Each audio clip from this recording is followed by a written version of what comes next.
I want to begin by saying that in no way am I some kind of a Zen teacher, right? Right now, I'm a filmmaker, I'm a film educator, and for a long time I've been an admirer of the Zen practice.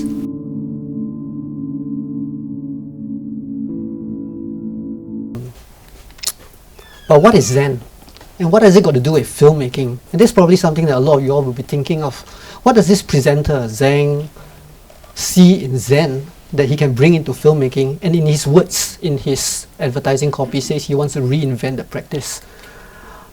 Well, Zen is one of the hardest things to define, isn't it?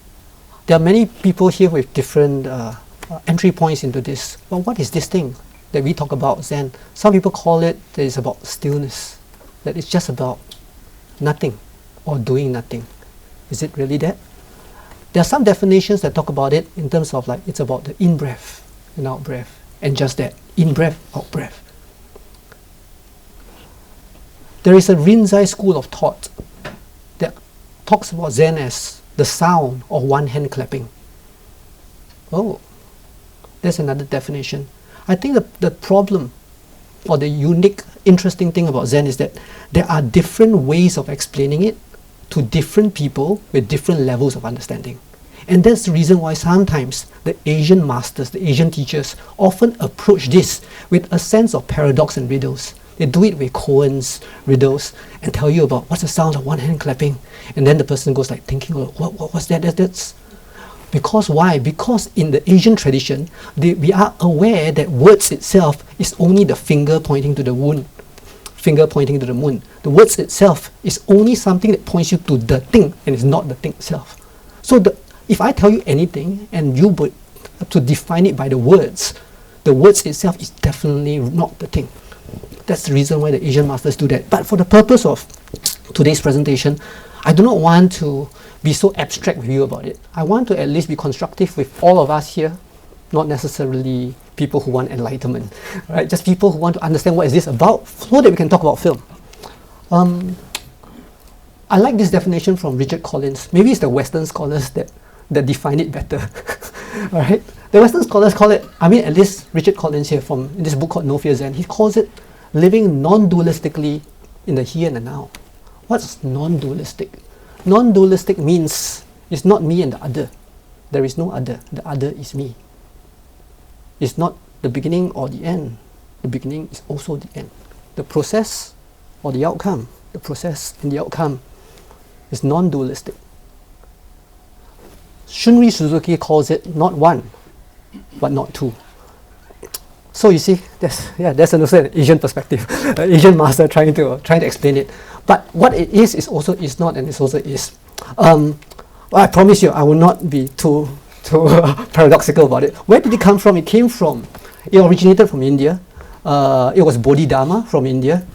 Bodhidharma, in Chinese you call him Damo. All right, Bodhidharma brought this kind of his vision of Mahayana Buddhism to China, Southeast Asia, Vietnam, China. He calls it Chan, and for a long time Zen was Chan. There was a lineage and passed to the sixth patriarch of China, Huineng, and only later there are people like Dogen who brought it to Japan, and Zen as we know it became the version that we understand in Japan and Korea. There are different schools, Rinzai. Essentially it's a school of thought that emphasizes on looking beyond scripture, all right? Emphasizing on the value of intuition and meditation over ritualistic worship and the study of scripture. Buddhism was becoming a little bit scholarly, like based on text, based on scripture. And then this guy says, nah, forget the scripture. It's all inside. Look in. What did the leaf tell you? What did the sand on the floor tells you? It is non-dogmatic, non-conceptual, non-spiritual, some even say it's non-intellectual. So you don't approach Zen with the intellectual mindset. I like Alan Watts. Alan Watts poses it. It's a way of liberation. Concerned not with discovering what is good or bad or advantageous, but what is. Thich Nhat Hanh, Vietnamese monk, Zen monk, who recently passed away, used the term using the dustness and the suchness of things. The dustness and suchness. All right. So So it's not uncommon to hear of Zen or art inspired by Zen practice. We have architecture, we have gardening, we have archery, photography, bonsai. But then Zhang, he wants to talk about film. Gardening, I garden myself, right? Kung Fu, I can do it myself. Archery is just me and the bow and the arrow. But you want to talk about film and Zen? What? You're going to work with so many people. What is cinema? Let's talk about cinema first. What is cinema? Cinema is this, it's more than just a technological marvel, more than just a technological breakthrough.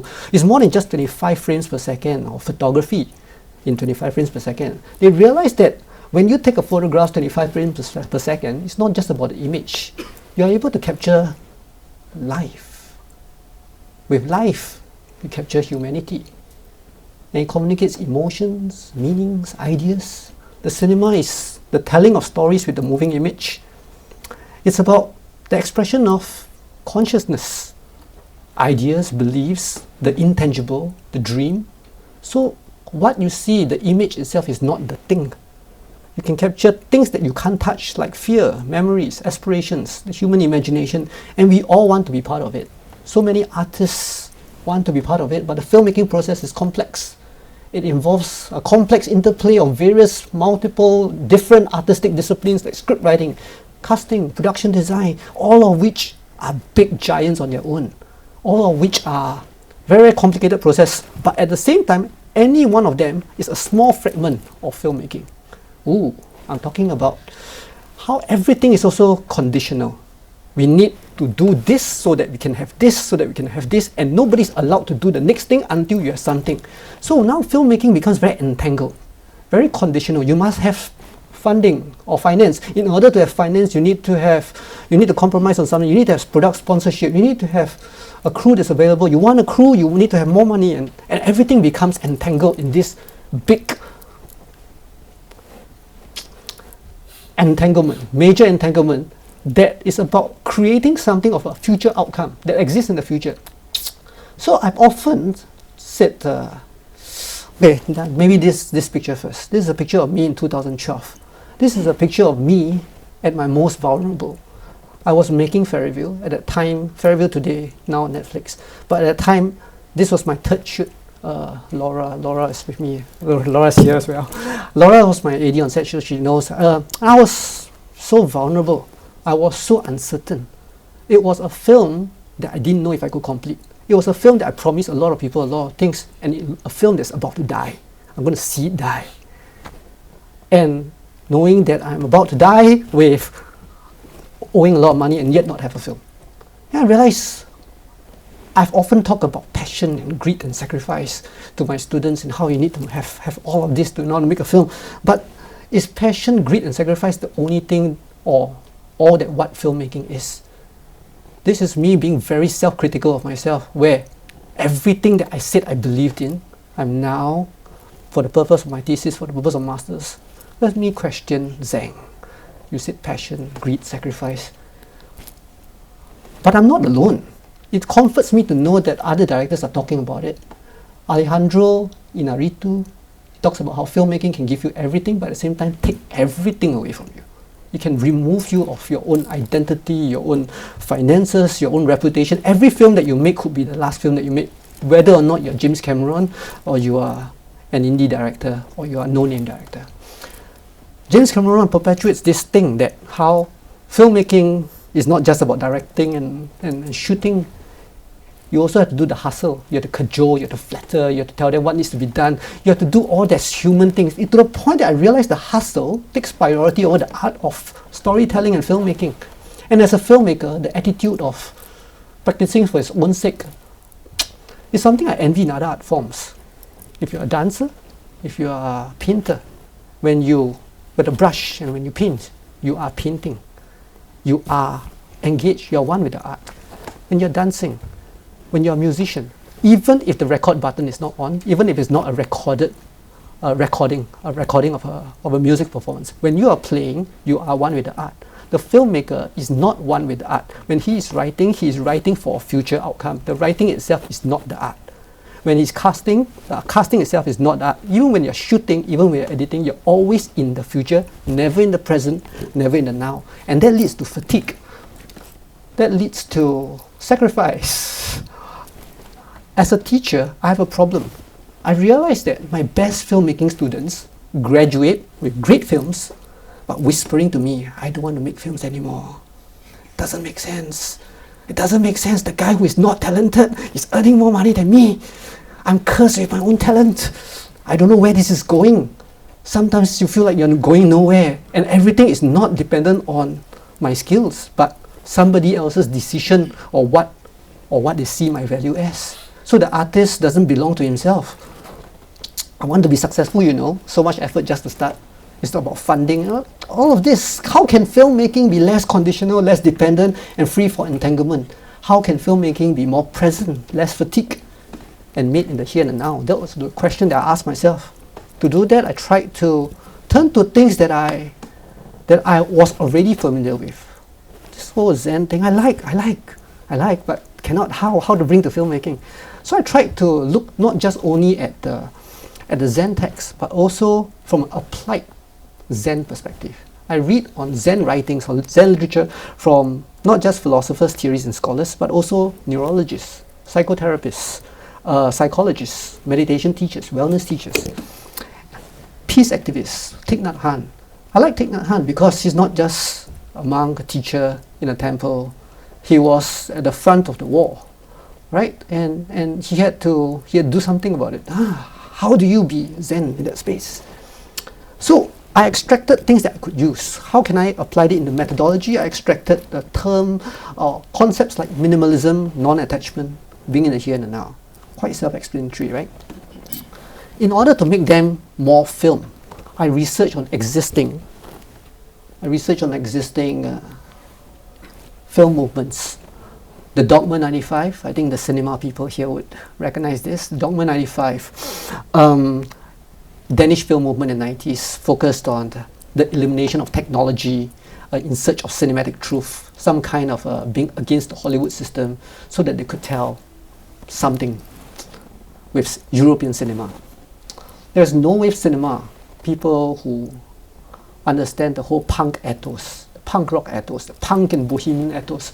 They choose to go micro budget, low budget, and they try to take on the punk ethos to do anything that is subversive. Because I don't take anybody's money, I create things, explore the raw avant-garde liminal fantasies, the raw values of the underground. There is also something else very different. All three are minimalist but very different. There's also the Romanian New Wave, for which I was inspired when I was there in Romania in 2019. And they are reacting against state propaganda. They have just survived communist rule, revolution, and for a long time they are caught up in this cloud propaganda. And in order to use state money, you only can make one kind of films. And in order to not use that money, they have to work with the minimalist. So they value authenticity. Everything is real, nothing is fictional. Everything is so real. So you have fantasy, real. You're standing up against Hollywood. Can the principles in Zen philosophy help us to create our own manifesto? Minimalism, non-attachment, being in the here and now. Can the philosophy change filmmaking? Can a filmmaker still make a film using Zen principles? And the other question is it still a film? Let's talk about the methodology that I created. I decided to expand on this thing. There is the non-attachment, being in the here and the now. How? Let's have filmmakers make a film with a plan, but not be fixated by the plan. The end product is allowed to look different from what was planned. Being in the here and the now, to use the existing conditions. Don't try to find more things. You know, I want to make a film, I don't need to find money first, find cast first. I just look at what I have, what I can use, and I do with what I have. To work with the as-is, the thusness and the suchness of things that is in the now. Let's try. And then how do we, that's already minimizing. Maybe I will create a perimeter for them. I'll give them a 4-hour shoot and a 4-hour edit. This is even shorter than the whole 24-hour film project or the 48-hour film project. Just 4 hours. You're allowed to prepare, of course. But after that, it starts then. This is limitation 4 hours. It's no different from a meditation exercise, right? I give you a certain time, 45 minutes, 1 minute, 2 hours, and maybe in that 2 hours, it's not good meditation. Half the time your mind is dreaming, but it's okay. At the end of 2 hours, it's over. So maybe it's this mindset that I created. So how will this Zen-Mind film look like, and is it still a film? There's the question. This, if I want to be really critical as a filmmaker, as a film teacher, will it be too random?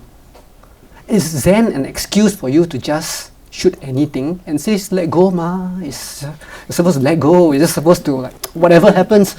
What if minimalism becomes an excuse for work that lacks effort? What if it becomes an experiment performed like a feat? Yeah, I can do it. I want to show you that I don't have money and I just do it as a feat. So it's not about the art anymore. I'm just trying to show you that I can. It becomes competitive, like, how many reps can I do? Will this mindfulness compromise filmmaking? Will the film still be considered a film? So I wanted to be critical about it because the project is in service of film, not in service of enlightenment. I want to make films. So for the experiment, I conducted 2 cycles of the experiment to test the methodology. I worked with different filmmakers of different levels of experience.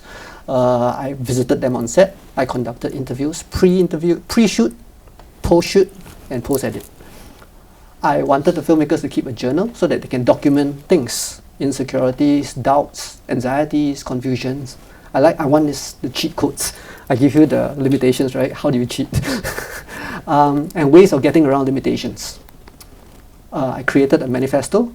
I think it's too much to go philosophical on them. Zen is non-dualism. What are you talking about? I just gave a manifesto just to define what needs to be done and what are your rules and restrictions, because I want Zen-Mind filmmaking to still respect cinema and not take away from cinema what cinema can do. Extracts from the manifesto, there are words like this, that you're a filmmaker, you're aware it's an experiment, your being is part of the whole, you're aware of your presence in the universe. Filmmaking is both active and passive, and I don't care whether they understand or not. It's just this, right? More things, I'm aware that the experiment is 4 hours.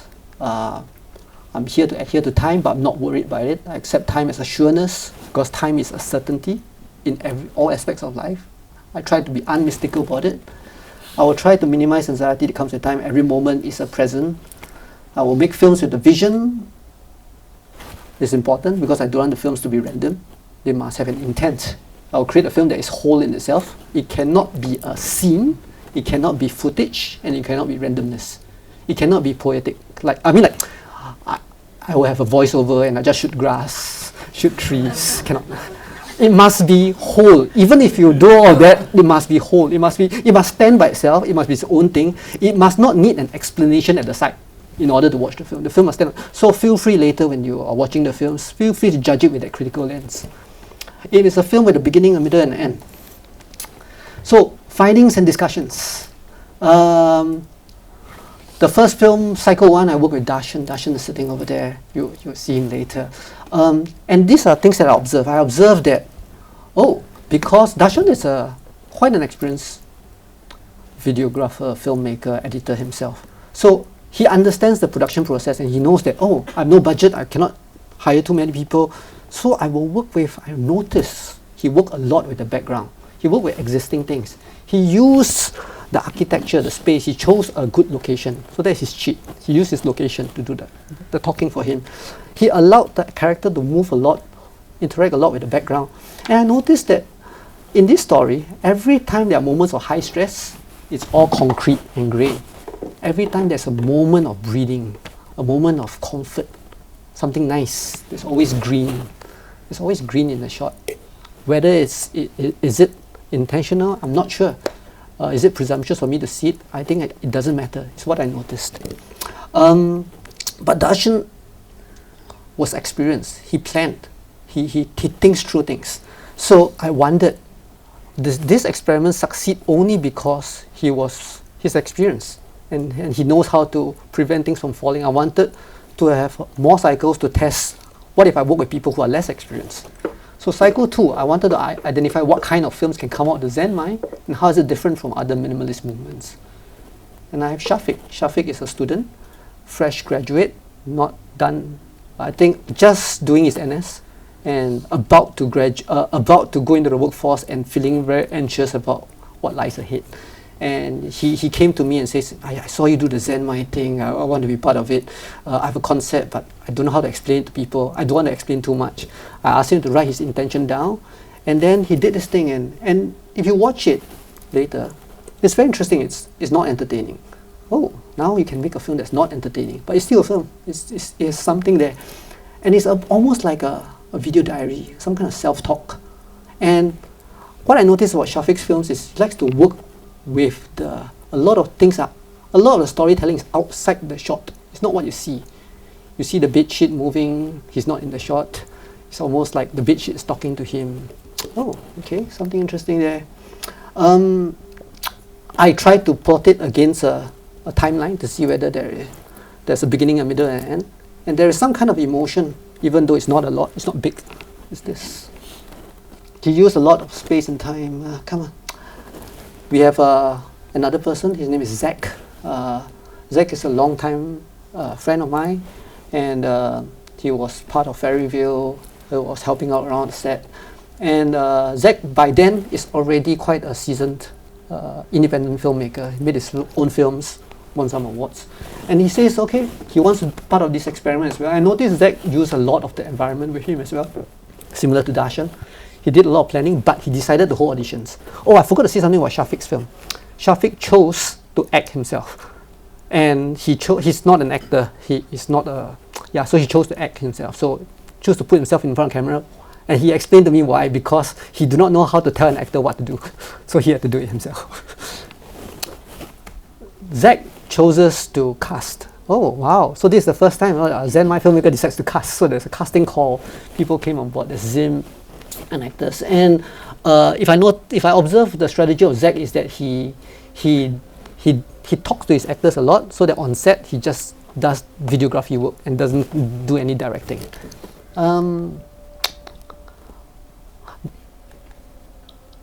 There's a very interesting storyline in this one, where it's about who's lying to who, the questioning of truth. I'll just go a little bit faster. And we have Mattheaus. Mattheaus over here, he is a non-filmmaker. He is a film. He's a film lover. He's a film critic. Hasn't made a film before, and he says he wants to be part of this. Oh, interesting. Zen-Mind. There's this book called Zen-Mind, Beginner's Mind. Can the beginner's mind bring something to filmmaking, and what can come out of it? I thought that was interesting to try. I had a conversation with Zen in the pub. Mattheaus in the pub, and I remember Def Leppard was playing in the background. He was telling me about how, to my mind, Zen is like grunge. Huh? How is Zen grunge? It's like this grunge, like this chaos. Wow. You want to make? Yeah, let's do it. All right, let's do it. So he did it, and he tried it. First cycle, he overestimated the complexity of filmmaking, and it failed. It didn't work out. He left too much to let go, and he realized that it didn't work out. And I said, okay, great, I'll just document this, and this will be our research. He says, no, I want to do it again. Oh, you want to do it again? Really? Yeah, I want to do it again. And I decided to help him out a little bit. After he completed his script, I looked through it, and he did a second one. So there's 2 cycles of this, and it's amazing. It's an experimental thriller with very existential themes, and I was quite surprised why he chose to tell a story like this. Okay, let me go through this, because this is the most important. This is the real findings, right? That there is a relationship between the filmmaker and the film, and that's what we are trying to do all the time as filmmakers. And the relationship is direct and pure. And this thing is very self-motivational. You do not need Zen, you don't need a teacher, you don't need anybody. The desire to tell something from your mind is very it's self-motivating. It's almost like actualization to see your ideas onto a piece of medium. But with all these things come some kind of obstacles. You can see as obstacles, conditions, environment. It's how you see it. And the obstacles inevitably comes into the project to make the film with you. And if you see them as obstacles, they become fatiguing. 4 hours is fatiguing. If you drag it over 8 days, it's worse. You drag it over Faeryville, took 8 years. And it leads to some kind of it's not about how heavy the cup is, but how long you hold on to it. And filmmaking is a very, very heavy cup. So fatigue in a relationship has got to do with control. It's not the obstacles, it's your desire to control the film. At least in traditional filmmaking, you're supposed to control the elements so that you can make a film of your vision. But what if I force you to allow the obstacles to co-control the film with you? So now there is co-creation. I noticed that filmmakers are more open to work with modes of serendipity in Zen-Mind filmmaking. They are willing to work with the environment, the background, use unexpected things. It reminds me of how is it like in Chinese paintings, Japanese paintings, where they put the character in the background, where they make use of negative space, where I don't draw the water, I allow the paper to be part of the water for me. I draw the shadows and suddenly the water looks bright and reflective. Compared to Western paintings where the subject often dominates the background, I noticed that the shots are wider and that characters are part of the background. There's an Eastern thought of how when you, Eastern painting by Ma Yuan here, a poet drinking by the moonlight, and where's the poet? There, microscopic. And in a Western painting, the character often dominates the whole painting. And the Western painting often has this whole covering the background, whereas the Eastern painting uses negative space. I noticed the use of accidents a lot in the Zen-Mind film, how the here and the now is part of the story, how they're not hindered by the environment. This is a scene from Mattheaus' film. Mattheaus in his second shoot was terrible. The first shoot he didn't have problems. The environment didn't give him problems. He kind of like screwed up the shoot himself. In the second shoot, it was this thunderstorm and everybody's drenched. Take a look at this kind of drench, you know, like your pants get wet even with an umbrella kind of a drench. Technically, everything that he planned he couldn't do anything that he planned. And given the fact that he has already failed his first shoot, I thought that he would be distraught. And he had this kind of mindset, let's just go on, let's just use the rain, let's just use the sound of chicken, let's just use the sound of chicken disturbing the dialogue, the audio disturbances, the dog barking, let's all use all of this. The curtain fell just before the thing started. He tried to put it up and then later he started to keep the broken curtain in, so you can check it out. It reminds me of the Japanese concept of wabi-sabi, right? Embracing imperfections. This bowl demonstrating kintsugi, right? Where you take the broken bowl and you make the imperfections part of the art. So I noticed that the films are more willing to enter into existential and philosophical conversations. The filmmaker tries to have a dialogue or conversation with the films, and they are willing to question what's real and what's not a lot. Maybe because when you take away all the entanglements, there's a little bit more time, the relationship between the filmmaker and the film becomes more direct. And instead of expressing with film, now the film is expressing something to the filmmaker. Same thing with other art forms, right? Dance, drawing, painting, music. The music itself speaks to you. And I notice, this is a little bit cheap, that the story is in the image, but not in the image as well. Oh, what is he talking about? That the picture may not be nice, but the art is not inside the picture. There is a quote from French filmmaker and theorist Robert Bresson that talks about how to move people not with images likely to move us, but with relations of images. So images are now related to something, related to the image after, the image before, related to things that is not image related, like movement, pacing, rhythm. And I noticed that especially the newer filmmakers, Syafique, Mattheaus, the less experienced filmmakers, do that a lot more. Ooh, interesting.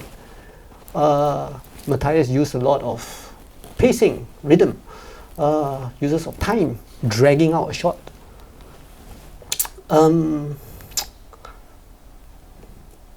Just want to move on a little bit faster. And most importantly, with my critical eye, I noticed that there's a wholeness and completeness to the films that are made. They're complete story arcs, and there's not like abstract, random footage. So, Zen is about coming back to the center. This is what I understand of it. So many different definitions: in breath, out breath, stillness, calmness, not doing anything, fetching water. All of this is not itself. It's even seated Zen, Zazen. It's not itself. It's not for the purpose of sitting. It's not for the purpose of breathing. It's for the purpose of bringing that being, our being, back to our center. And what is the center of filmmaking? The center of filmmaking is the act of doing, the act of making the film. What is the act of making the film? What is that? It is storytelling with a moving image. So what I intend to do is Zen-Mind Filmmaking is to bring us back to the center, which is to tell story with a moving image, so that filmmaking can come back to its center. With that, I think I end my presentation. I'd like to take a moment to invite my friend.